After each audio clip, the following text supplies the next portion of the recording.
नमस्कार, मैं राविश कुमार। में 2025 के भारत पाकिस्तान एरियल स्कर्मिशेस ने साउथ एशिया की स्ट्रेटेजिक लैंडस्केप को हिला दिया। यह टकराव सिर्फ एक और डॉग फाइट नहीं था, यह युद्ध के नए स्वरूप का प्रतीक था, जहां टेक्नोलॉजी और सर्वाइवेबिलिटी सबसे अहम हो गई है। दोनों देशों को अपनी पुरानी स्ट्रैटेजीज पर पुनर्विचार करना पड़ा, खासकर एयरफोर्स और मिसाइल कैपेबिलिटीज के मामले में। भारत के लिए यह अपनी मॉडर्नाइजेशन की सफलता का टेस्ट था। पाकिस्तान के लिए अपने एयरबेसेस की वल्नरेबिलिटी एक नई चिंता बन गई। अब बात एयरक्राफ्ट की गिनती से ज्यादा उनकी सुरक्षा और मिसाइल डिटेरेंस पर हो रही है। मई की घटनाओं ने दोनों तरफ की मिलिट्री थिंकिंग को फंडामेंटली बदल दिया है। भारत ऑफेंसिव और मल्टी लेयर्ड डिफेंस सिस्टम्स पर फोकस कर रहा है, जबकि पाकिस्तान एसिमेट्रिक और डिसरप्टिव टेक्नोलॉजीज में इन्वेस्ट कर रहा है। ये नई पावर इक्वेशन अब दोनों देशों के डिफेंस बजट्स और रीजनल सिक्योरिटी को डिफाइन कर रही है। पाकिस्तान की सबसे बड़ी चिंता है ब्राह्मोस, भारत का सुपरसोनिक क्रूज मिसाइल। मच 3 की रफ्तार और लो एल्टीट्यूड फ्लाइट ब्राह्मोस को इंटरसेप्ट करना लगभग नामुमकिन बना देती है। रेडार सिस्टम्स के पास रिएक्ट करने का समय ही नहीं होता। मिसाइल अक्सर टारगेट पर पहुंच चुकी होती है। ब्राह्मोस की सी स्किमिंग और टेरेन हगिंग कैपेबिलिटीज उसे रेडार से छुपा देती हैं और सिर्फ अंतिम पलों में दिखाई देती है। इसकी multi platform launch capability land, sea, air Bharat को जबरदस्त ऑपरेशनल फ्लेक्सिबिलिटी देती है। एक कोऑर्डिनेटेड मल्टी डायरेक्शनल अटैक किसी भी एयरबेस के लिए नाइटमेयर है। पाकिस्तान के मेन एयरबेसेस जहां F-16S और JF-17S हैं, अब सॉफ्ट टारगेट्स बन गए हैं। कंक्रीट हैंगर्स और रनवेज भी ब्राह्मोस के प्रिसीजन स्ट्राइक्स के सामने वल्नरेबल हैं। पावरफुल वॉरहेड शेल्टर्स को तबाह कर सकता है, एयरबेस को नॉन ऑपरेशनल बना सकता है। ब्राह्मोस अब एक मिसाइल नहीं, बल्कि पाकिस्तान की एयर पावर के कोर के लिए एग्जिस्टेंशियल थ्रेट है। भारत की मिसाइल और एयरफोर्स सुपीरियरिटी के सामने पाकिस्तान अपनी स्ट्रैटेजी बदल रहा है। महंगी फाइटर जेट्स की रेस सस्टेनेबल नहीं है, ना खरीदने में ना चलाने में। फाइटर जेट्स जमीन पर सबसे ज्यादा वल्नरेबल हैं, इसलिए पाकिस्तान अब UCAVs यानी कॉम्बैट ड्रोन्स पर फोकस कर रहा है। ड्रोन्स सस्ते हैं, उनकी मेंटेनेंस काम है और एक बड़ा फ्लीट खड़ा किया जा सकता है। UCAVs पायलट की जान का रिस्क नहीं रखते, रिस्की मिशंस में डिप्लॉय हो सकते हैं और ज्यादा देर तक हवा में रह सकते हैं। ये परसिस्टेंस इंटेलिजेंस गैदरिंग और एयर सपोर्ट के लिए इनवैल्यूएबल है। टर्किश और चाइनीज ड्रोन्स की बैटलफील्ड सक्सेस ने पाकिस्तान को इंस्पायर किया है। पाकिस्तान चाइना और टर्की से एडवांस्ड UCAVs लेने के साथ अपने डोमेस्टिक ड्रोन प्रोग्राम्स में भी इन्वेस्ट कर रहा है। लक्ष्य है ड्रोन सर्वेलेंस, इनिशियल स्ट्राइक्स और हाई रिस्क मिशन संभालन, जबकि फाइटर जेट सिर्फ क्रिटिकल एयर सुपीरियरिटी रोल्स के लिए यूज हो। ये layered air power approach Pakistan की सर्वाइवल स्ट्रैटेजी बन गई है।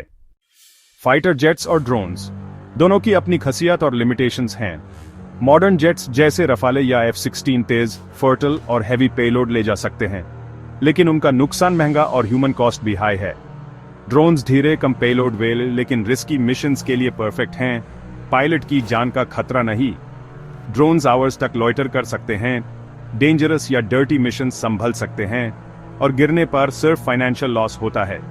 ऑपरेशनली जेट्स का रियल टाइम कॉकपिट एडवांटेज है, जबकि ड्रोन्स रिमोट से ऑपरेट होते हैं, लेकिन डेटा लिंक वल्नरेबिलिटी उनकी बड़ी कमजोरी है। फ्यूचर एयर पावर का सवाल जेट्स या ड्रोन्स का नहीं, दोनों को मिलाकर एक सिनर्जिस्टिक सिस्टम बनाने का है। ड्रोन्स पहले टारगेट आइडेंटिफाई करते हैं, एयर डिफेंसेस को वीकन करते हैं, फिर जेट्स हैवी स्ट्राइक के लिए आते हैं। इंडिया और पाकिस्तान दोनों मैन्ड अनमैन्ड टीमिंग की तरफ बढ़ रहे हैं। यही मॉडर्न एयर वॉरफेयर का फ्यूचर है। पाकिस्तान की स्ट्रैटेजी बदल रही है, लेकिन भारत भी मॉडर्नाइजेशन में आगे है। स्वदेशी तेजास फाइटर जेट्स पर फोकस और नए स्क्वाड्रंस की खरीद इंडियन एयरफोर्स की स्ट्रेंथ और डोमेस्टिक डिफेंस इंडस्ट्री दोनों को बूस्ट कर रही है। American javelin anti tank missiles और स्ट्राइकर आर्मर्ड व्हीकल्स की खरीद इंडियन आर्मी को फास्ट, प्रिसाइज और मोबाइल बनाने की स्ट्रैटेजी का हिस्सा है। जेवलिन फायर एंड फॉरगेट है, स्ट्राइकर से इन्फेंट्री को तेजी से डिप्लॉय किया जा सकता है। ये दोनों कोल्ड स्टार्ट डॉक्ट्रिन को सपोर्ट करते हैं।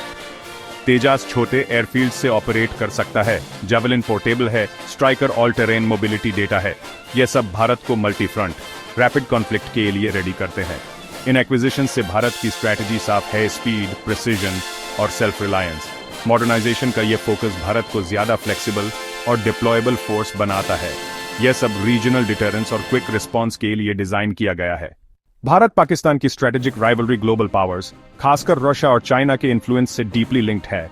रशिया हिस्टोरिकली भारत का ट्रस्टेड पार्टनर रहा है, लेकिन अब चाइना के साथ उसकी प्रॉक्सिमिटी बढ़ रही है। रशियन मीडिया और पॉलिसी में सब्टल शिफ्ट दिख रहा है। चाइना पाकिस्तान प्रोजेक्ट्स को positive coverage, India US ties की क्रिटिसिज्म। भारत के लिए सवाल है क्या क्राइसिस में रशिया उतना ही रिलायबल रहेगा। चाइना पाकिस्तान को advanced military tech, JF-17 jets, warships और UCAVs दे रहा है। ये मिलिट्री बैलेंस को अफेक्ट करता है। चाइना पाकिस्तान की इंटरऑपरेबिलिटी भारत के लिए स्ट्रैटेजिक हेडेक है। भारत को रशिया के साथ लेगेसी टाइज और वेस्ट के साथ न्यू पार्टनरशिप्स दोनों को बैलेंस करना पड़ रहा है। ग्लोबल अलायंसेस अब डायरेक्ट रीजनल सिक्योरिटी को शेप कर रहे हैं और साउथ एशिया का सिक्योरिटी एनवायरनमेंट पहले से ज्यादा कॉम्प्लेक्स हो गया है। जुलाई 2025 साउथ एशिया की मिलिट्री स्ट्रैटेजी का असली ड्राइवर अब टेक्नोलॉजी है, नंबर्स नहीं। ब्राह्मोस जैसे मिसाइल्स ने पाकिस्तान को अपनी एयर पावर रिथिंक करने पर मजबूर किया है। UCAVs अब एक स्ट्रेटेजिक नेसेसिटी बन गए हैं। भारत ने तेजस, जावलिन, स्ट्राइकर जैसे प्लेटफॉर्म से अपनी मॉडर्नाइजेशन और रैपिड रिस्पांस कैपेबिलिटी को बूस्ट किया है। रीजनल स्टेबिलिटी अब सिर्फ न्यूक्लियर डिटरेंस नहीं, एडवांस्ड कन्वेंशनल टेक पर भी डिपेंड करती है। चाइना पाकिस्तान पार्टनरशिप और रशिया की शिफ्टिंग लॉयल्टीज भारत के लिए नई चैलेंजेस हैं। इंडिया को अब US और इंडो पैसिफिक पार्टनर्स के साथ अपनी टीज और मजबूत करनी पड़ रही है। ग्लोबल अलायंसेस, टेक्नोलॉजी और डिप्लोमेसी एसएब साउथ एशिया के पावर बैलेंस को रिडिफाइन कर रहे हैं। नए युग में समझदारी, टेक सेवी स्ट्रैटेजी और ग्लोबल पर्सपेक्टिव ही सर्वाइवल की कुंजी है। नमस्कार।